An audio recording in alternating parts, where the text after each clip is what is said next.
حضرت ابو ہریرہ رضی اللہ تعالی عنہ روایت کرتے ہیں کہ آپ صلی اللہ علیہ وسلم نے فرمایا، بندہ کہتا ہے میرا مال، حالانکہ اس کے مال سے تین طرح سے وہ فائدہ اٹھاتا ہے۔ ایک وہ جو کھا لیا اور ختم کر دیا،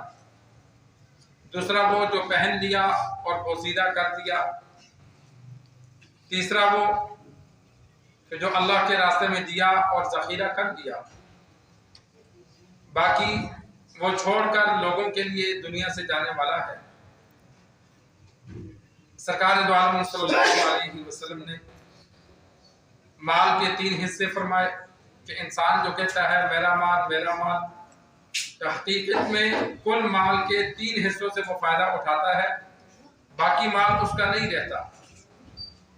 ایک تو یہ کہ زندگی میں جو وہ کھا لیتا ہے تو اس سے اس نے فائدہ اٹھایا، کھایا، یا جو پہن لیا تو وہ بھی اس نے استعمال کیا، یا جو اللہ کے راستے میں دے کر اپنے لیے جمع کر لیا۔ انسان کوشش کرے جو چیز اسے پسند ہے وہ غرباء کو لے کر دے، اپنے پاس ہے تو وہ چیز صدقہ خیرات کرے۔ سرکار دو عالم صلی اللہ علیہ وسلم پر قرآن مجید کی یہ آیت نازل ہوئی کہ تم اس وقت تک، چوتھے پارے کی پہلی آیت ہے، کہ کامل نیکی حاصل نہیں کر سکتے جب تک کہ اسے خرید نہ کرو جو تمہیں پسند ہو۔ تو ابو طلحہ رضی اللہ تعالی عنہ کو اپنا باغ جو مسجد نبی کے بالکل سامنے تھا، آپ صلی اللہ علیہ وسلم اس میں چہل قدمی کرتے تھے، میٹھے پانی کا کنواں تھا۔ اس نے کہا یا رسول اللہ مجھے اپنے تمام مالوں سے یہ پسند ہے، یہ میں آپ کے حوالے کرتا ہوں، اللہ کے راستے میں قبول کیجیے۔ آپ صلی اللہ علیہ وسلم نے فرمایا بہت اچھا، یہ فائدہ مند ہے، تو اپنے رشتہ داروں میں جو مستحق ہیں ان پر تقسیم کر دے۔ اسی طرح بہت سے صحابہ آئے، جو چیز اپنے کل مال سے ان کو پسند تھی اس کو انہوں نے اللہ کے راستے میں خرچ کیا۔ تو جتنا زیادہ اچھا ہم صدقہ کریں گے اتنا ہی اجر زیادہ ملے گا۔ جتنا غفلت سے کریں گے یا اس مال کا صدقہ کریں گے کہ جو ہمارے اب استعمال میں نہیں رہا، تو صدقے کا ثواب تو مل جائے گا لیکن کامل ثواب سے انسان محروم رہتا ہے۔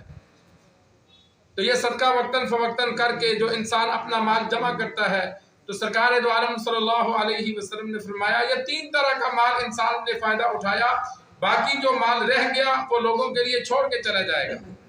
انسان فوت ہوتا ہے تو جتنا بھی اس کا مال ہے، بینک بیلنس ہے، زمینیں ہیں، جائیداد ہیں، وہ ساتھ نہیں جاتی، وہ ورثاء کے لیے چھوڑ جاتا ہے۔ ساتھ وہی جاتا ہے جو انسان نے اگلے جہاں ذخیرہ کر لیا۔ آج کل صدقہ خیرات ہمارے ہاں بہت کم ہے، اور اسی طرح فوت ہونے کے بعد میں نے اکثر گھر والوں کو دیکھا، اکثر لوگوں کو دیکھا کہ ان کے ورثاء ان کے لیے صدقہ خیرات نہ ہونے کے برابر کرتے۔ اس وجہ سے انسان کوشش کرے کہ اپنی زندگی میں اپنا جو مال ہے وافر مقدار میں اللہ کے راستے میں دے دے۔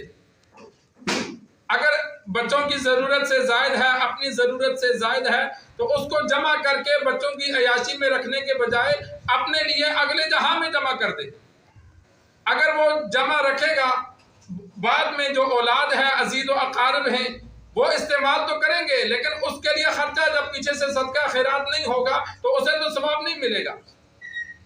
سرکار دو عالم صلی اللہ علیہ وسلم کی عادت مبارکہ تھی، اپنے لیے آپ صلی اللہ علیہ وسلم ایک دن کا بھی نہیں رکھتے تھے، اور بعض صحابہ کی بھی یہ عادت تھی کہ وہ چند روز کا خرچہ رکھتے تھے، باقی وہ اللہ کے راستے میں صدقہ کرتے تھے۔ احادیث میں ایک سال کا سرکار دو عالم صلی اللہ علیہ وسلم کا عمل موجود ہے کہ اپنے گھر والوں کو ایک سال کا خرچہ دیتے تھے، یعنی جب فصل آتی تو پورے سال کا جو ازواج مطہرات تھی ان کو خرچہ اکٹھا دے دیتے۔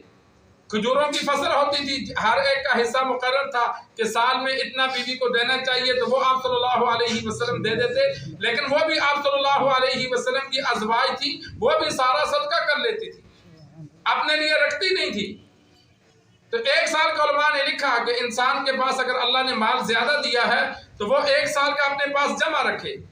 تاکہ اگر اس کو کسی جگہ نقصان ہو تو ایک سال کا اس کے گھر کا خرچہ موجود ہوگا، تو ایک سال میں دوبارہ وہ اپنے پاؤں پہ کھڑا ہو جائے گا۔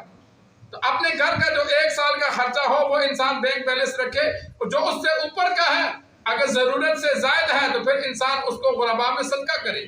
جہاں جہاں ضرورت ہے، مختلف جگہ ہیں جہاں مال صدقہ کرنے پر اللہ اجر عطا فرماتا ہے. بہت زیادہ مال جمع رکھیں گے تو اس میں نقصان یہ ہوگا کہ انسان خود بھی استعمال نہیں کرے گا، اور اس کے بعد صدقہ خیرات نہ ہوا تو وہ لوگوں نے کھا پی لیا، اسے فائدہ نہ ہوا. تو سرکار دو عالم صلی اللہ علیہ وسلم نے مال کے 3 حصے فرمائے کہ جو کھا لو گے وہ فائدہ اٹھا لیا، جو استعمال کر لیا وہ فائدہ اٹھا لیا، جو اگلے جہان کے لیے دے دیا، جمع کر لیا، وہ فائدہ اٹھا لیا، اور جو چھوڑ کے چلے گئے تو وہ لوگوں کا ہو گیا، اس سے تم فائدہ اٹھا نہ سکے. اللہ سے دعا ہے اللہ ہمیں دین سیکھ کر سمجھ کر عمل کرنے کی توفیق عطا فرمائے.